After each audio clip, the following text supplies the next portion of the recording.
Hay un amor que no se parece a ningún otro. Ese amor se sustenta en la creación de la vida y sin embargo, durante todo el tiempo que se experimenta, también se vive con la angustia de perder esa vida. Hoy te voy a hablar de la maternidad desde otro punto de vista. La semana pasada hablábamos de los conflictos entre hijos y sus madres, pero hoy quiero hablarte de las madres narrando sus experiencias de mayor sufrimiento, esas que implican la pérdida de un hijo, la enfermedad, un diagnóstico que parece irrecuperable para que ese ser amado pueda tener una vida normal. ¿A qué se enfrentan las madres cuando quieren proteger, cuando quieren darlo todo por los hijos? Y la ciencia, ni la fe, ni la esperanza parecen ser suficientes. Hoy en mis 3 libros recomendados de esta semana les hablaré de eso, del dolor de la maternidad, de qué pasa cuando las madres se enfrentan a ese sufrimiento de la posible pérdida de sus hijos. Y mis obras serán Paula, de Isabel Allende, La hija única, de Guadalupe Nettel, y Esta herida llena de peces, de Lorena Salazar. Bienvenidos al crossover de libros. Démosle play.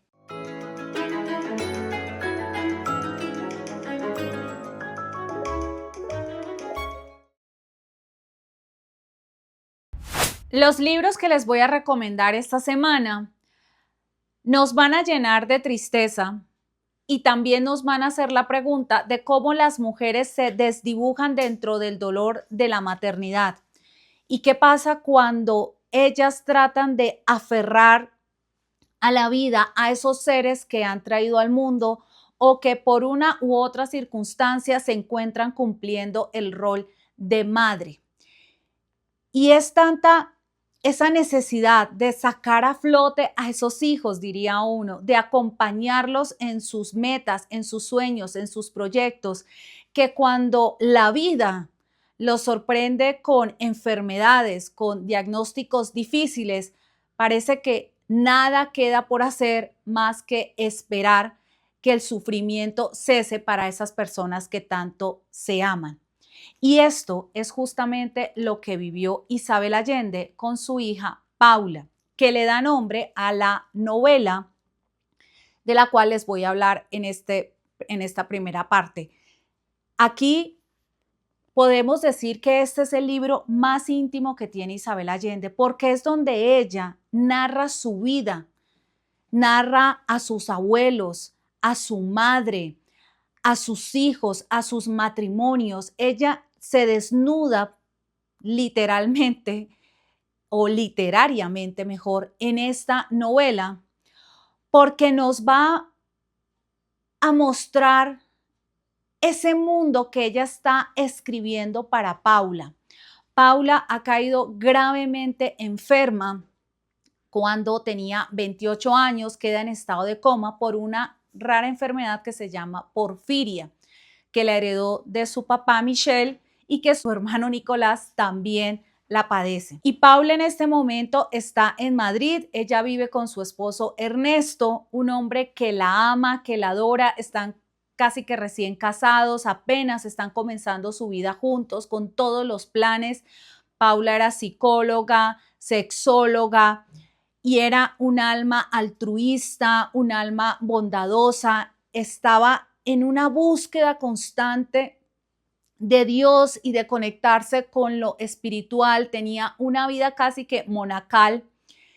Y cuando ella cae en esta enfermedad, Isabel se traslada inmediatamente al hospital donde a ella la internan y empieza a escribir, porque es tanta la angustia, es tanto el terror, que su propia editora un día le da toda una resma de papel y le dice, escribe porque si no vas a estallar. No hay forma de que tu cuerpo, tu alma, soporte el dolor que estás viviendo. Y entonces nosotros nos vamos a introducir en esa larga enfermedad y agonía de Paula. Ella estuvo durante casi un año padeciendo estos tormentos esta enfermedad, esta angustia, y entre las horas en que Isabel deja de hablarle, de limpiarla, de hacerle los masajes, de implorarle que por favor despierte, va dando paso a contarle su vida. Porque aquí Isabel dice, yo sé que tal vez cuando tú despiertes, porque estoy segura que vas a despertar, se te va a olvidar tu vida. Posiblemente no tendrás pasado. Y entonces lo que yo quiero es que tú sepas de dónde vienes, quiénes fueron tus abuelos, quién es tu hermano, quién es tu papá, cuántas cosas hemos vivido. Y en esta escritura, nosotros nos vamos a ir a Chile, a ese tiempo de la infancia de Isabel, a las situaciones que ella nos va a narrar. Aquí hay unos temas que son delicados porque vamos a tener temas de abuso, vamos a tener temas de la violencia y el golpe militar de Pinochet y la dictadura y lo que eso representó para Chile y lo que representó para Isabel siendo sobrina de Salvador Allende. Y a su vez, con esta forma de narrar de la escritora, tiene espacios para el humor, tiene espacios para la crítica, tiene espacios para contar lo más absurdo que uno diría, esto de verdad se lo está inventando porque no hay forma de que esto sucediera en la vida real. Y a cada momento, mientras vamos avanzando en la vida de Isabel, ella regresa a Paula y le pregunta, ¿qué quieres? ¿Cómo te ayudo? ¿En dónde estás? ¿Cuándo vas a despertar?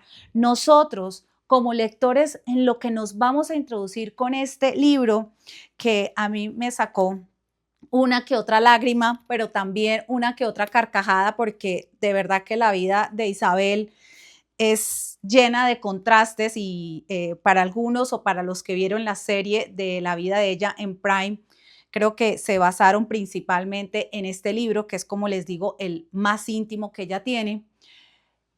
Y acompañaremos a esta mujer mientras ella acompaña la agonía de su hija y de saber cómo en algún momento va a tener que soltarla, porque pues, Paula no va a despertar. Y cómo es acompañar a su familia, mantenerse fuerte, acompañar al esposo de Paula que la amaba profundamente. Esto es lo que nosotros vamos a encontrar en Paula. Y si ustedes han pasado o familiares suyos por la pérdida de un hijo, les recomiendo este libro, porque aquí nosotros vamos a poder ver cómo la literatura nos permite abrazarnos en el dolor y cómo en algunas otras ocasiones les he dicho que la literatura nos da las palabras, nos ayuda a experimentar, nos ayuda a comprender y también a sanar.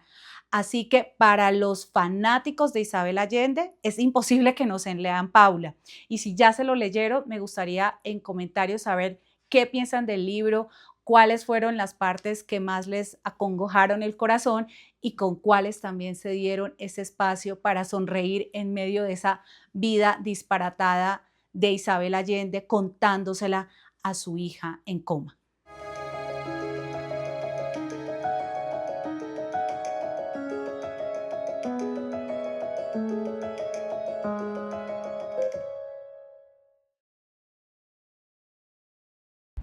Imagínate que durante tu juventud estás con este ideal de desarrollo feminista de que la maternidad es una carga y una imposición social y que por lo tanto tú no vas a tener hijos, nada que ver con pañales, teteros y demás, y que tu vida va a ser solamente tuya. Y estás en tu grupo de amigas o con tus mejores amigas como en el mismo plan, ¿no? Solteras y exitosas y profesionales y cero hijos. Pero la vida cambia, la vida da vueltas y de pronto te encuentras con esa persona que es ideal para ti, con esa persona con la que decides dar un paso más en la relación y te aventuras a la maternidad. pero tu amiga resiente esa decisión y se siente casi que traicionada porque te vas a convertir en el club de las mamás zombies que van por la vida solo pensando en sus hijos y impulsando carritos en los parques y que ya no tienen más tema de conversación que la crianza de los hijos. Esto que les estoy contando es la historia de dos amigas, de Alina y de Laura. Y Guadalupe Nettel, en esta obra que se llama La hija única, nos va a reflejar ese cambio de pensamiento, ese pasar a dar el salto a la maternidad.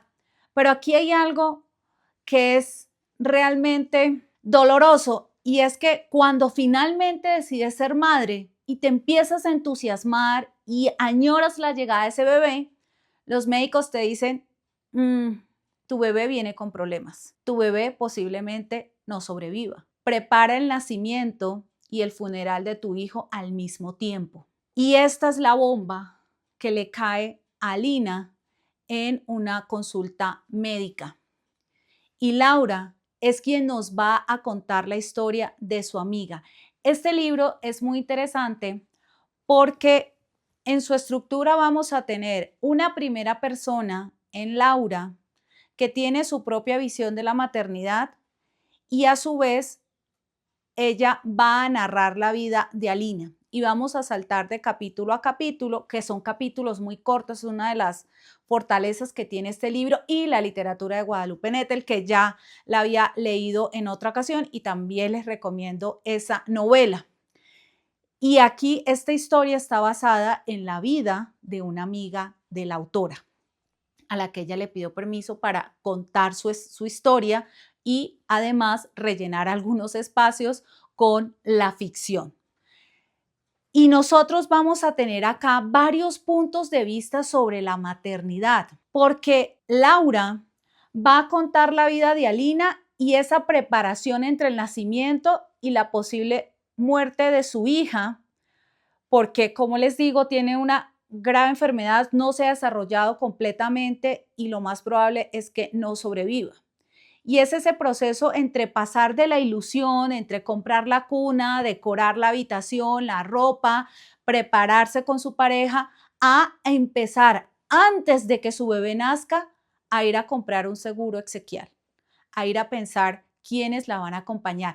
Algo que a mí me llamó mucho la atención acá cuando estos sucesos están por acontecer es el tema legal, porque a Alina le dicen, si la bebé nace y muere inmediatamente, tu esposo o tu pareja no puede tomar decisiones sobre esa bebé porque aún no es su hija, aún no la ha registrado. Si es tu hija, entonces quienes van a tomar decisiones sobre tu futuro, si tu vida está peligrando o si algo pasa con la bebé, más allá de lo que nosotros estamos esperando como médicos que pase, quienes tienen que tomar la decisión son tus familiares.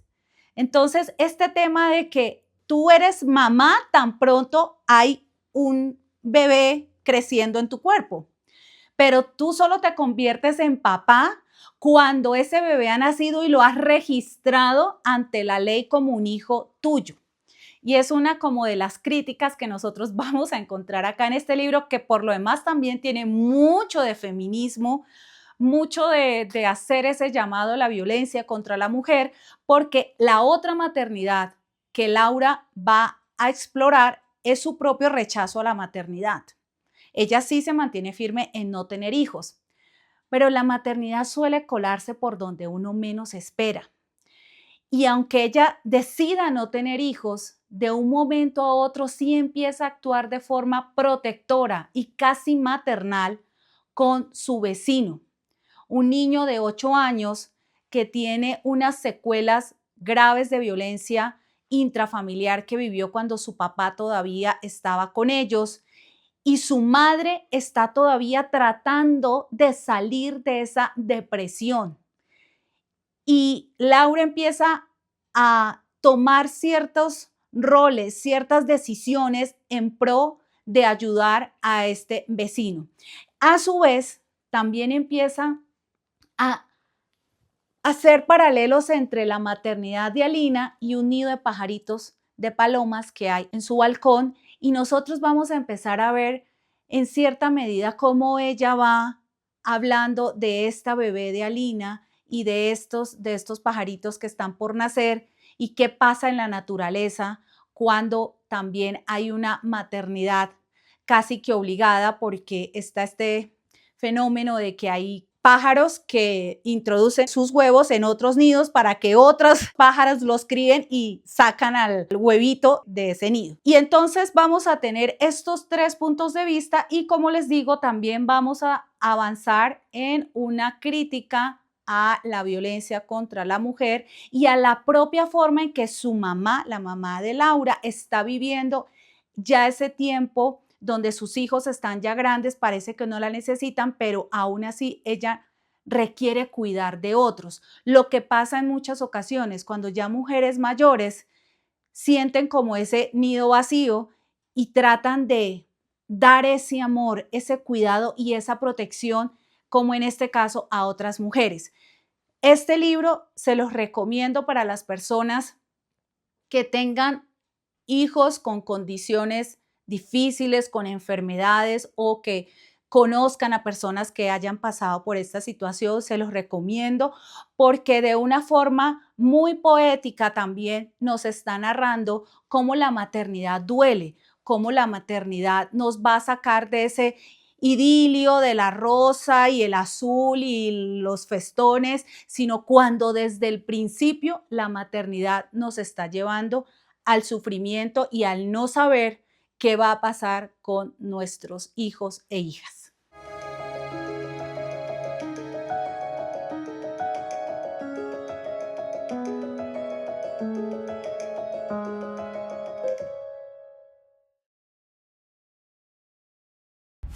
Esta tercera novela que les voy a presentar es preciosa en su historia y en la forma como está narrada. Aquí la autora se ha esmerado por utilizar unas imágenes poderosas, por llevarnos al Pacífico colombiano y hacernos oler el pescado, hacernos navegar por el río Atrato, ubicarnos en medio de las calles de Quibdó, donde la ropa interior de las mujeres ondea en los solares, los grandes calzones, y a su vez también podemos ver las túnicas o ¿cómo se llaman las vestimentas de los sacerdotes?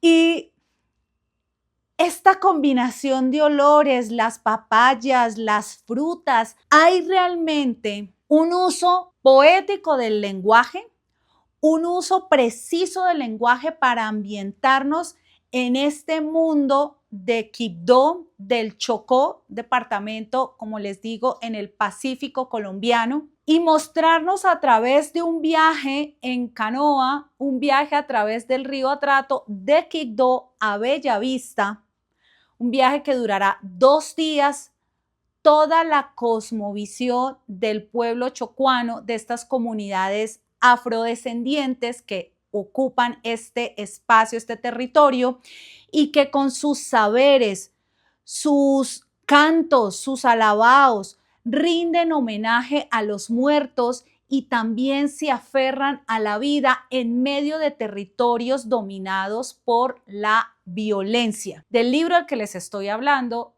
es que hasta el nombre es precioso. Esta herida llena de peces, de la autora colombiana Lorena Salazar Mazo. Es un libro corto, y aún más cuando yo digo estos libros cortos que son tan potentes, nos muestran esa fortaleza de una literatura que no necesita explayarse, sino que con imágenes muy bien creadas, con las palabras precisas para narrar, introducen al lector y hacen que sienta esta historia casi que en carne viva, porque esta también es una historia triste, porque aquí nosotros vamos a observar la maternidad en los contextos de violencia, en los contextos del conflicto armado, en los contextos donde las comunidades más vulnerables tratan de sobrevivir y de aferrarse a los pequeños instantes de alegría y a soportar con verdadera fuerza de espíritu los dolores más atroces. Y aquí hay una madre blanca navegando por este río Atrato con su hijo negro. Y es un pequeñín que es vivaracho, que le pregunta, que le dice: ma, ¿a ti no te da pena ser tan blanca como un pescado muerto? Y esta mujer que hace todo lo posible para darle la mejor vida a ese niño que ella ama, que ella adora, a su hijo, y tienen que ir a Bellavista porque ella tiene que cumplir una cita muy importante a la que no se puede negar, pero que también tiene todo el potencial de desbaratar esta hermosa relación entre madre e hijo. Y esta picardía del niño mientras están en el río, ella a su vez le va contando su historia a una pasajera que está también aquí en esta canoa, y nosotros aquí vamos a tener la fortaleza de estas mujeres chocuanas, de estas mujeres que han aprendido a braviar el tiempo y a braviar las circunstancias, y aún así son coquetas en sus trenzas. Hay unas imágenes con el tejido de las trenzas en las mujeres y de cómo una trenza significa también el trenzado de todas las mujeres que han existido. La trenza es un símbolo casi que de feminidad y de una unión entre mujeres. Y le cuenta cuándo llegó ella al Chocó y que ella se crió allá y cómo siempre la estuvieron molestando en la escuela, en el colegio, porque ella era blanca y sus compañeras no. Y entonces que a ella le parecía que ella era una desabrida, con el pelo así todo lacio, que eso no servía sino para un poquito de trenzas, y ella admiraba a sus compañeras que se contoneaban, que tenían como ese sabor en sus carnes y esa potencia en su carácter, y nosotros vamos a ir viendo esta relación de esta madre con este niño y nos vamos a enamorar del niño, porque él en un momento también le dice, por ejemplo, está mudando dientes y le dice: mamá, por favor, déjame ir a jugar, y si tú me dejas ir a jugar, yo te prometo que te regalo el diente que está por salirme.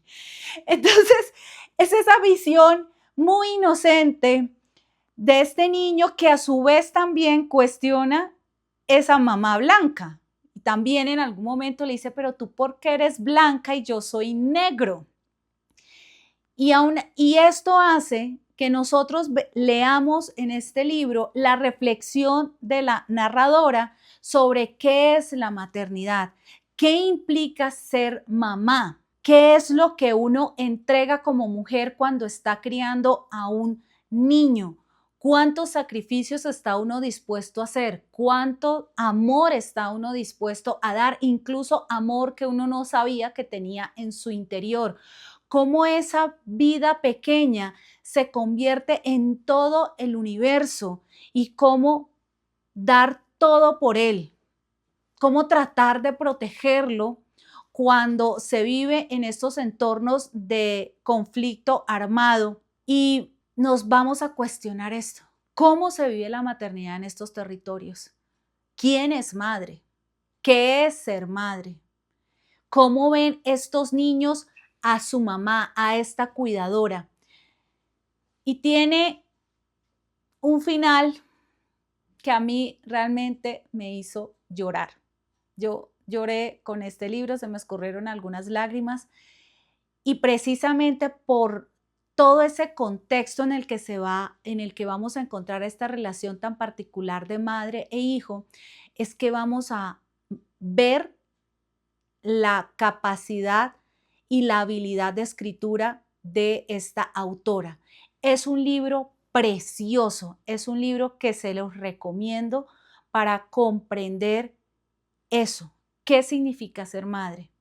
¿Dónde está la medida del dolor y del sufrimiento para nosotros tratar de proteger a esos seres que dependen completamente de nosotros, pero que a su vez nos llenan de vida, de dolor, de temores y también de explicar el mundo con las palabras más sencillas?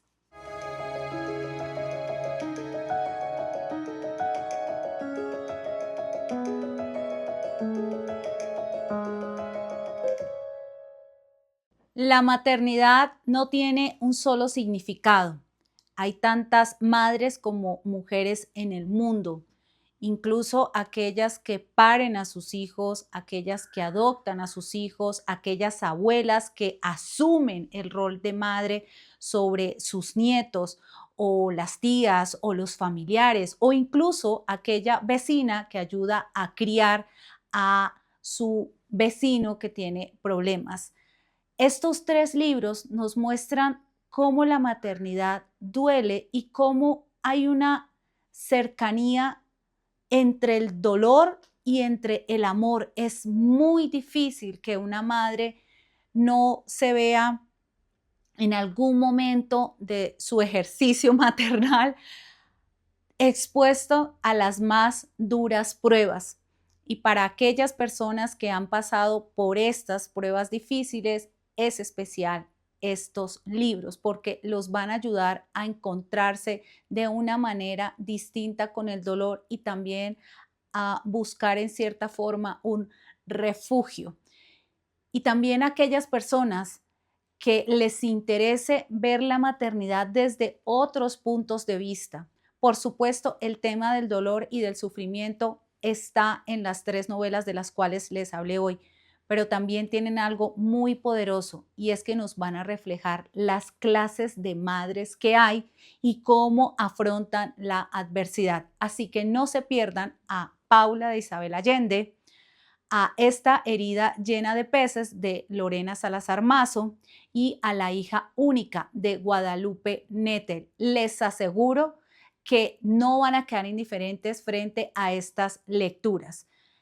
La hija única y Esta herida llena de peces son libros más cortos. Van a tener que darle un poco más de tiempo en lectura a Paula, pero las tres obras son imprescindibles para comprender eso, qué es ser madre y cómo afrontan las madres el dolor en el propósito de mantener a sus hijos a salvo.